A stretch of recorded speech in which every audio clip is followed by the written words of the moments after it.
¿Qué es la verdad? ¿Cuál es la verdad?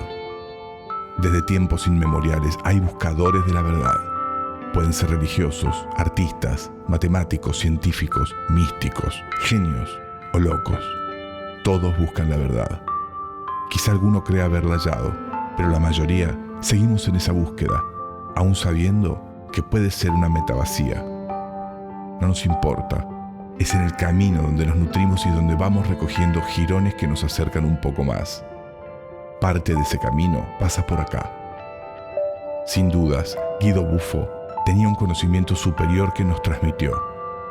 Pero como todo sabio, solo ha dejado rastros para que cada uno de nosotros busquemos el mensaje. Cuando repaso las hojas, no veo por ningún lado el título de arquitecto de Guido Buffo. Sin embargo, con el cúmulo de saberes que poseía, fue capaz de construir en la ladera de una sierra, a principios del siglo XX, una obra arquitectónica única. Guido tenía facetas muy especiales. Yo alguna vez lo he definido como un Leonardo da Vinci equivocado de siglo y de tierra. Conocí la capilla de Guido Buffo a partir de una investigación que estoy realizando para mi proyecto final. Justamente estoy estudiando el tema de la aplicación de la geometría en la arquitectura y fue el único antecedente que encontré acá en la ciudad de Córdoba. Y Guido Buffo aquí, a lo largo de su vida, deja plasmado en sus escritos lo que nosotros logramos no solamente interpretar, sino descubrir. A un Guido Buffo místico. Místico es aquella persona que lleva una vida espiritual y está en contacto con la divinidad.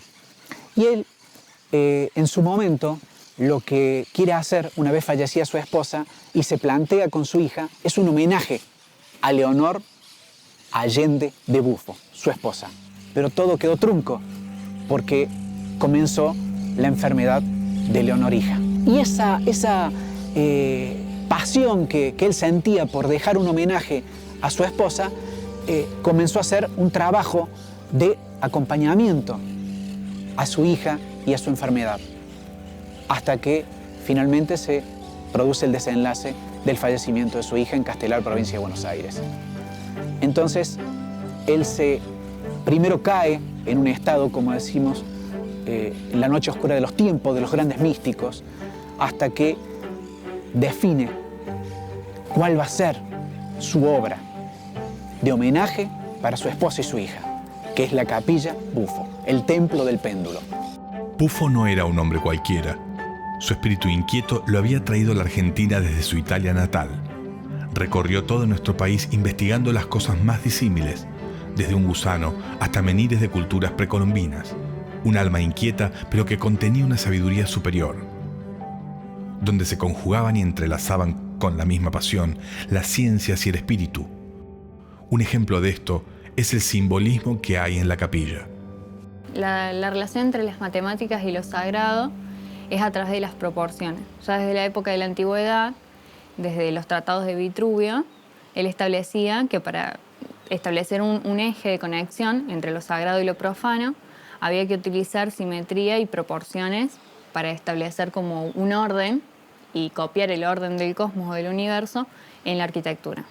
Si nos vamos a la construcción de la capilla, observamos que tanto en alto como en ancho mide 8 metros. Y es muy simple, el 8 acostado es el infinito, el número del infinito.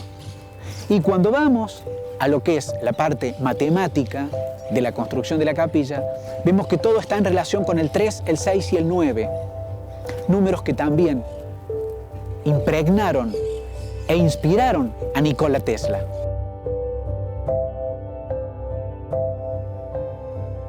Bueno, en relación al péndulo principal de la capilla, está en el centro geométrico de la misma, y esto es muy importante porque representa otra vez de nuevo este simbolismo entre la unión entre el cielo y la tierra. Y por lo general, en la antigüedad, antes de empezar la construcción de cualquier templo o cualquier ciudad, se establecía un punto geométrico que era como el más apto, según sus reglas, para iniciar la construcción y delimitar lo sagrado de lo profano. La explicación de su casa orientada perfectamente al este, hasta la puerta de la capilla, también orientada al este. Todo tenía que estar basado en la matemática, pero en la numerología, que él le denominaba numerología o geometría sagrada. Y basándose en esa numerología o geometría sagrada, es que siguiendo la sucesión Fibonacci, que es la suma del número por el siguiente y sumando el que le precede, 1 más 1, 2, 2 más 1, 3, 3 más 2, 5, 5 más 3, 8, y así sucesivamente, nos lleva a una construcción elíptica que está presente en la naturaleza. Y él era un gran observador de la naturaleza. Él veía cómo las plantas crecían siguiendo la sucesión Fibonacci, las coníferas seguían el crecimiento de la sucesión Fibonacci, los caracoles, la formación de los huracanes, la misma Vía Láctea, que la dejó plasmada en uno de los frescos murales. Todo seguía el número áureo, el número dorado, y hay quienes le dicen el número sagrado o número de Dios. Y volvemos de nuevo, conexión de la tierra, lo físico, que es el ser humano, con la conexión divina, que es la matemática. Entonces él decía que la matemática tiene una simbología en constante comunicación, en común acción con la música. Por eso también la música para él era importante, porque la música para él era matemática. Se dice que la capilla tiene una acústica particular, ya que en ella se puede escuchar todo a un nivel más elevado de lo que se puede escuchar normalmente. Esto se da gracias a la morfología, digamos, su composición, que simula ser de un caracol invertido, por lo que al centro, donde está el péndulo principal, se aumenta el sonido, se escucha como los latidos propios de uno, las pisadas, y a medida que te vas alejando, es como que ya se difumina, y si te pones entre columna y columna, funciona como una galería de susurros que se corre el sonido de un lugar a otro. Entonces, esta capilla no tiene esta forma tan solo por un gusto caprichoso de Guido Buffo. Aparentemente, cada centímetro construido aquí tiene un significado oculto.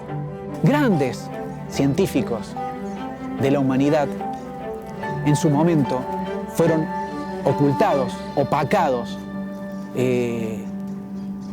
por así decirlo, tuvieron su oscurantismo para que no dieran a conocer realmente sus investigaciones. ¿Por qué? Porque basados en los juicios y las creencias de la época, el mismo Galileo Galilei a través de la Inquisición, el mismo Nikola Tesla, y también le sucedió a Guido Buffo. ¿Buffo habrá construido todo esto solamente por una visión artística o por devoción a las dos mujeres que marcaron su vida? ¿O acaso hay algo más en este punto escondido de la geografía de Unquillo que no estamos comprendiendo? ¿Quiénes serán los nuevos buscadores de la verdad que logren desentrañar los misterios que Guido Buffo nos dejó?